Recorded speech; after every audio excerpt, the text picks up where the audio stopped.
When most people walk through properties, they're focused on the wrong things. Paint colors, light fixtures, furniture staging, home decor. But investors, we're talking about performance and performance only. We're asking questions like, how does this property function day to day? What condition is this property actually in? And what kind of maintenance or risk are hidden behind these walls? Today, I'm walking you through how to tour a property like a real investor, efficiently, confidently, and without being able to miss these big things that could make or break your deal. My name is Rylan. I'm a local realtor here in College Station with the Stewart and Jane Group. I help Aggie parents decide every single semester whether or not buying a home or renting a home is the best option for them and their Aggie students. Subscribe if you're new, and more importantly, so you don't miss my next post about how to invest in Bryan College Station. With all that being said, let's actually get into what all goes into touring properties and how to efficiently do so. The biggest thing you have to understand the night before you go and look at all these properties is you have to have a plan. You're not touring these houses to magically fall in love with one of them. You're touring them to confirm or to kill the deal based on what you're seeing. Especially if you're touring multiple houses in one day, they're all gonna start just blending together. That's why I highly recommend using a simple checklist. It keeps you organized, helps you compare all these properties, and more importantly, it allows you to write down all these details. That way you're not forgetting anything when you go home. Here at Stewart and Jane Group, we've already done this for you. We put it together. You can see ours on screen. We have grading system, comments, what you like, what you don't like. These things help you as a buyer when you're touring all these properties, because let's be honest, when you're back at the house, you're not gonna remember what the floor plan of home 4 was in that day. I highly recommend doing this, especially if you're gonna be touring multiple houses in a day. If you want my guide and my checklist, there's a link down in the description for you. All right, so you're finally actually touring these properties. You're all prepared, you have a plan, you have your checklist. Let's talk about the 5 big systems that can make or break your deal in an instant. These 5 things can honestly turn your deal into a money pit if you overlook them initially. A lot of these things may sound super obvious, but you'd be surprised how often I'm talking about these 5 big things. Okay, number 1, the roof. Look for uneven lines, sagging, or missing shingles on this roof. It is also super important to understand the age of the roof, but also what type of shingle they're using. Roofs in Texas take a lot of heat and sometimes a lot of hail, so understanding what's going on with this roof is gonna cost you nothing. It's gonna save you a ton of money. Okay, number 2, this is a big one here in College Station, the foundation. When you're touring these houses and you're walking inside of them, be looking in the corners and crevices for settling cracks. When you go to open a door and it doesn't open smoothly, it gets hung up on the ground, you may have some settling going on the foundation. A lot of the times, if you're walking across the room and you kind of feel like you walked uphill, you may have some foundation issues. Now, when you're walking outside, a big thing to watch out for is cracks along the window edges. Also look for cracks in the brick siding if this is a brick house. All right, moving on to number 3, another huge one here in Texas, the HVAC or AC unit. As you walk through the house and you see these return vents, stick your arm up, see if you can feel it. If you can, that's great. And also try and be mindful for when you're walking through this property, if one room feels colder than the other or vice versa, you may have an HVAC issue, and it's worth making note of. If you can see the air filter, take a quick little peek at it. Does the homeowner maintain this? Is it super dirty? Is it super clean? That'll kind of give you an idea of where your HVAC might be. When you're going outside looking at your actual outdoor unit, look for corrosion, look for loose wires, look for things that may be red flags. This is something that is super overlooked because a lot of the times you walk in and you're trying to digest everything within the house. You have to focus on these things that actually perform in the home. Number 4 is a little bit harder to do during your initial showing walkthrough, but this is the electrical system. Every time you walk into a new room, test the switches, see what works, what doesn't work.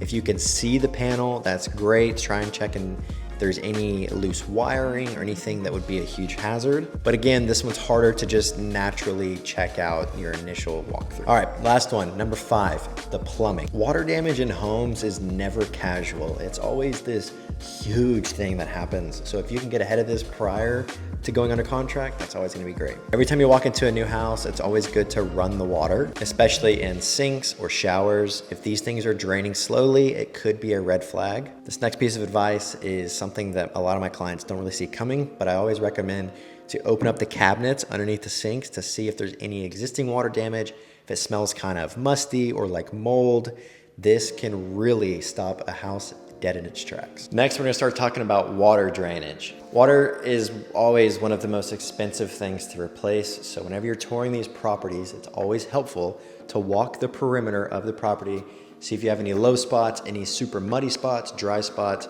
Try to understand the slope and the grade of this property. And when I say slope, I mean you want this place to be sloping away from your foundation. The last thing you want is water pooling by your foundation. Majority of the times, this is gonna be happening from either a exterior hose bib or a gutter without a proper extension. Now, the gutter without the extension, it just means like that elbow that is coming off your downspout. Now, the reason why this is bad is because if water is just shooting straight down, normally these gutters are directly attached to the home. So that means water is basically just going right into your foundation.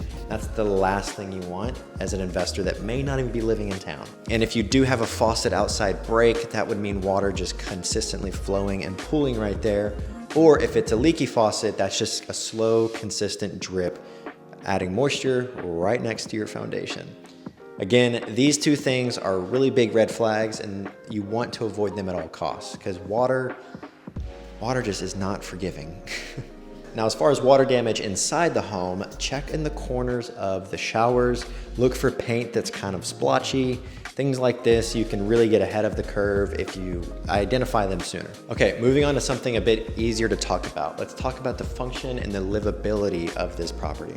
These things really determine how well the property performs long term. Are the bedrooms evenly sized? Are there an adequate amount of bathrooms to bedrooms ratio? Is it noisy outside? Is it easy to park? Is there enough parking space? Is the exterior noise quiet? Are you next to a big highway that makes a lot of noise every night?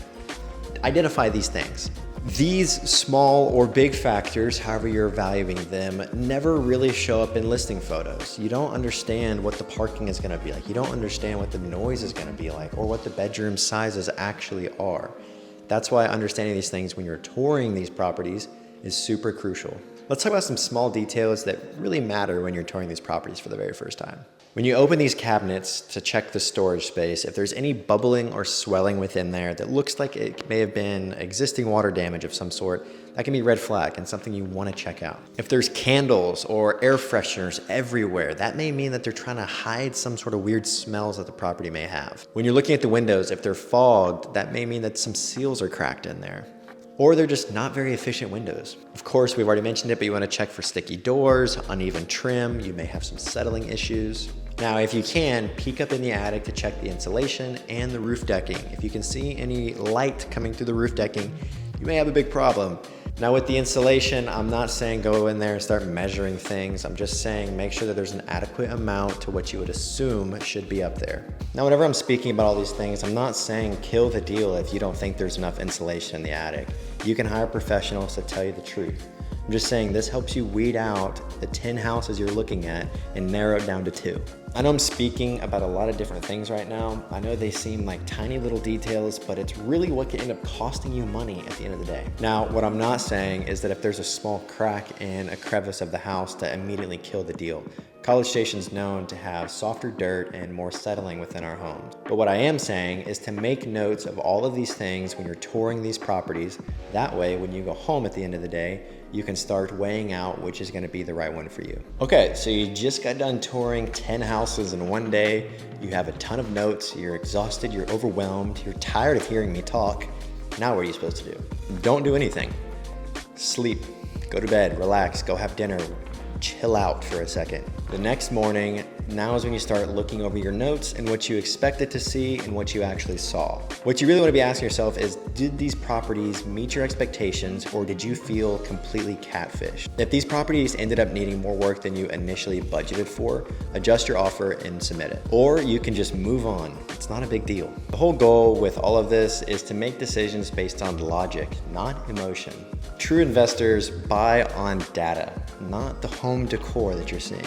When you learn how to tour properties like an investor, you protect yourself from surprises, wasted time, and bad deals. You'll know exactly what to look for, what you can ignore before you ever step foot in a house. If you want my property tour checklist, the same one that I'm using with all my clients right now, shoot me a DM or give me a call. There's like 1,000 ways to reach out to me down in the description. In my next video, we're gonna talk about how to write the winning offer once you found the right house for you. With that being said, I hope you enjoyed today's video. I know it's a little bit different, a little different scene, but drop subscribe if you enjoyed or learned something new. Also, so you're not missing my next video. I put together a free Aggie parent home buying guide down in the description of this video. Go check it out, and I will see y'all on the next one.